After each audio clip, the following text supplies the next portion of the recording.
சாமி சார் படங்களை பார்த்தா ரிசல்ட்டும் அந்த மாதிரி இருக்கு. ஃபார் எக்ஸாம்பிள் உங்களுக்கும் பார்த்தா அவங்களுடைய ஃபிலிம் இன்வெஸ்ட் பண்ணா 20%, 30%, 100% ப்ராஃபிட் வரும். அவருடைய முன்னாடி படம் பார்த்தா 500% ப்ராஃபிட் வந்து that's really unconventional.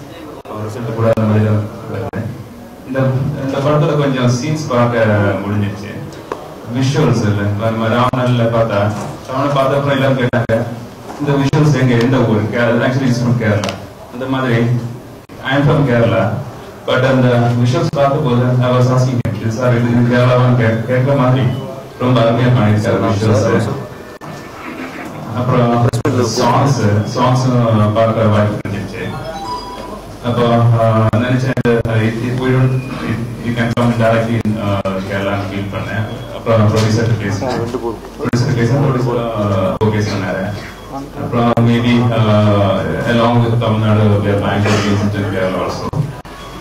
Hope we need your all your support, and I think people are going to come to Kerala for the same kind of press meet.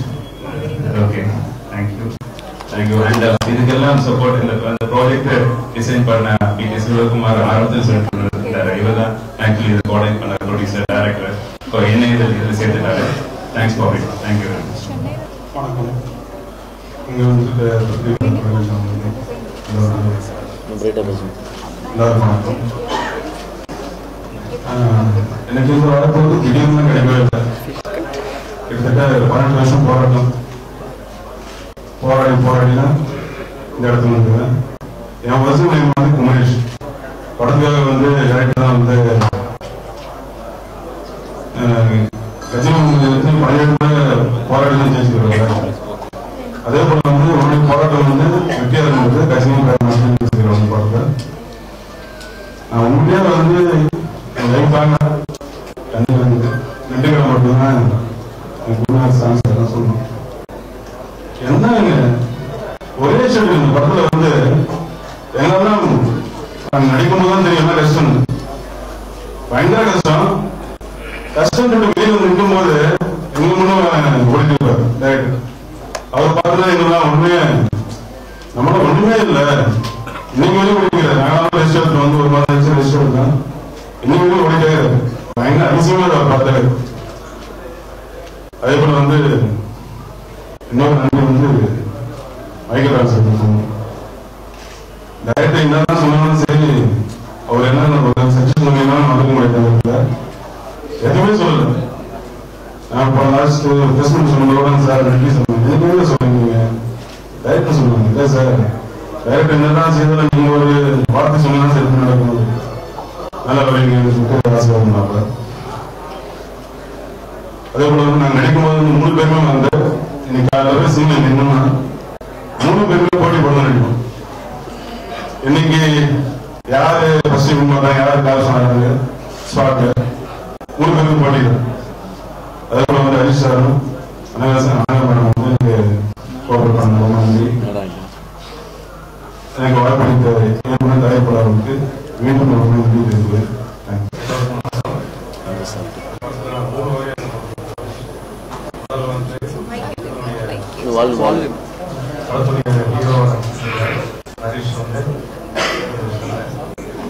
அதுக்கப்புறம் வந்து பக்கத்துடைய audio ஒருமே நாங்கள் வாங்கணும்.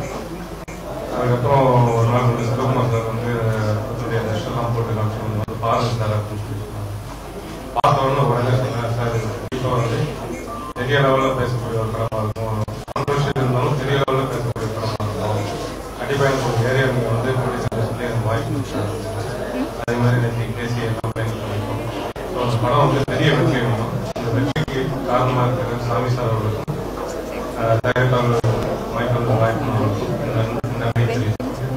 சார் இதுல துரோகம் எப்படி டிசைட் பண்றீங்க? துரோகம் சொல்லலையே. இது நீங்க எல்லாரும் பத்திரிகையாளர்கள் கண்டிப்பா முதல் காலத்துல படிச்சிருப்பீங்க, இல்லாட்டி மறுபடியும் படிப்பீங்க. அதுல கதை தெரிஞ்சிடும். செக்ஸ் வந்து நம்ம அசிங்கம்னு நினைச்சிட்டு இருக்கோம். நம்ம வந்து செக்ஸ் வந்து தப்புன்னு நினைச்சிட்டு இருக்கோம். செக்ஸ் தான் மனுஷனோட சென்ட்ரல் ஆர்ட். பிக் பேங் தியரியில இருந்து உயிர் தோன்றினதே அப்படியே வந்து செக்ஸா தான் வந்திருக்கு. நான் என்ன சொல்றேன், எனக்கு இந்த சொசைட்டில உள்ள கதைகள் தான் எடுக்கணும்.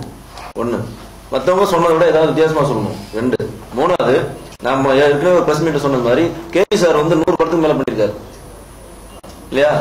ஆனா 70% கிட்டத்தட்ட இந்த மாதிரி உறவு பிரச்சனைகள் சிக்கல்கள் தான் சொல்லியிருக்காரு. அதுக்கு தீர்வு சொல்லுவாரு, சொல்லாமே போவார். அவர் வந்து கிட்டத்தட்ட ஒரு 4-5 வருஷமா படம் பண்ணல. அந்த இடம் கேப்பா இருக்கு, அதை நம்ம ஏன் ஃபில்அப் பண்ணலாம்னு தோணுச்சு. அதனால இந்த மாதிரி கதை எடுத்துருக்கோம். அது ஒரு ரீசன். ரெண்டாவது, நான் வந்து இந்த கதையை சூஸ் பண்றேன்னு சொல்றீங்க இல்லையா, இந்த படத்தை தயாரிக்கிறதுக்கு தயாரிப்பாளர்கள் பயங்கரமா போட்டி போடுறாங்க. அதே மாதிரி வாங்குறதுக்கு டிஸ்ட்ரிபியூட்டர் பயங்கரமா போட்டி போடுறாங்க. ரசிகர்கள் பாக்குறதுக்கு திரும்ப திரும்ப வந்து பாக்குறாங்க. அப்ப என்ன சொல்றீங்க நீங்க? வியாபாரம் தானே பண்ணிட்டு இருக்கோம் நம்ம இல்ல. இந்த கதையை மக்கள் ரிஜெக்ட் பண்ணாங்கன்னா, இந்த கதையை ப்ரொடியூசர் ரிஜெக்ட் பண்ணாங்கன்னா, டிஸ்ட்ரிபியூட்டர் ரிஜெக்ட் பண்ணாங்கன்னா, இந்த படத்தை நம்ம உயிரை ரிஜெக்ட் பண்ணியிருந்தாங்கன்னா, மிருகத்தை ரிஜெக்ட் பண்ணியிருந்தாங்கன்னா, இல்ல இதே மாதிரி சம்பவங்கள் எந்தெந்த படங்கள் கான்ட்ரோவர்சி ஃபிலிம் வந்திருக்கோ, இல்லாட்டி வந்து சம்திங் யூனிக், சம்திங் டிஃபரெண்ட், இந்த மாதிரி படங்கள் வந்திருக்கோ, அவ்வளவு படித்தால எல்லா படமும் ஓடி இருக்கு. ஏன் ஓட வைக்கிறீங்க?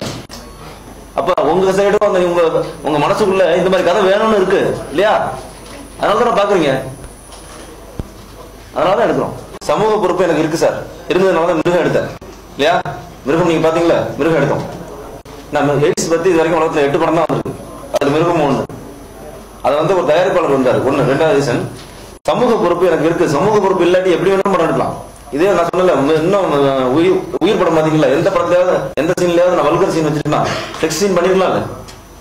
ஆர்டிஸ்ட்லாம் ரெடி, நான் பண்ணல. சமூக பொறுப்பு இருக்கிறதுனால தான் அது பண்ணிருக்கோம். சமூக பொறுப்பு. அதே மாதிரி சமூக பொறுப்புங்கிறது சார், இப்ப நம்ம இன்னொரு விஷயம், நம்ம எல்லா பத்திரிகையாளர்களும் நான் உங்களுக்கு குறை சொல்றேன்னு நினைக்கக்கூடாது. எந்த நியூஸ் இங்க பேசினாங்கல்ல நம்ம மேடையில், இப்போ எந்த நியூஸுக்கு வந்து முக்கியத்துவம் கொடுக்குறாங்க? பையனை வெட்டி சூட்கேஸ்ல வச்சு இங்கேருந்து நாகப்பட்டினம் போயிருக்கு, அதை வந்து 7 நாள் திரும்ப 8 காலத்துக்கு எழுதிட்டு இருக்காங்க. ஏன் எழுதுறாங்க? சமூக பொறுப்பு அவங்களுக்கு இல்லையா?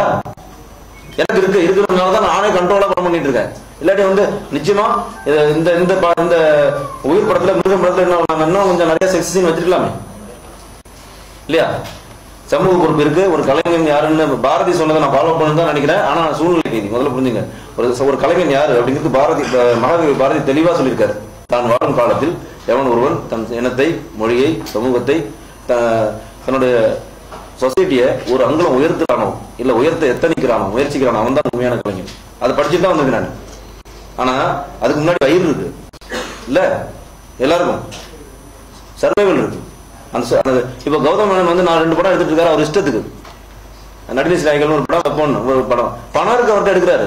அந்த மாதிரி சூழல் வர்றப்போ நானே இண்டிவிஜுவலா டிசைட் பண்றப்போ சமுதாயத்தை பத்தி கண்டிப்பா கவலைப்பட்டு படம் எடுப்பேன். நானும் சத்யஜித் மாதிரி தான் படம் எடுக்கணும் வந்து சார். சத்தியமா நான் வந்து ரொம்ப அரும்பு படிச்சிருக்கேன், கந்தக கிடங்களை படிச்சிருக்கேன். இது மாதிரி ஏகப்பட்டது ஷார்ட் நாவல் நான் பண்ணணும், இல்ல ஷார்ட் ஸ்டோரி பண்ணணும்னு எடுத்து வச்சிருக்கேன். வெள்ளரி நிலத்தில் பிள்ளை பேர்னு ரஷ்யன் நாவல் ஒன்று இருக்கு, அது பண்ணணும்னு ஆசையா இருக்கு. ஜமீலா பண்ணணும் ஆசையா இருக்கு. யார் காசு பண்ணி கொடுக்குறீங்க? அரும்பா எடுப்போம். வியாபாரம், சினிமா வியாபார சமரசம் பண்ணிட்டு இருக்கோம். உண்மையா சொல்லணும்னா சினிமாவுக்கு வர்றப்ப ராக வந்தேன் நான், ரொம்ப பயங்கர ஃபோர்ஸா வந்தேன். இப்ப வந்து நான் வந்து பொலியூட் ஆயிருக்கேன். ஏன்? சொசைட்டினால. நானாலும் என்னோட மனசாட்சி விடாம படம் பண்ணிட்டு இருக்கணும். மனசாட்சி வந்து எப்படி கொண்டுட்டு நான் படம் பண்ணக்கூடாது அப்படிங்கிறதுக்காக தான் நிறைய நியாயமா நிறைய பாலிஷா சொல்லிட்டு இருக்கோம்.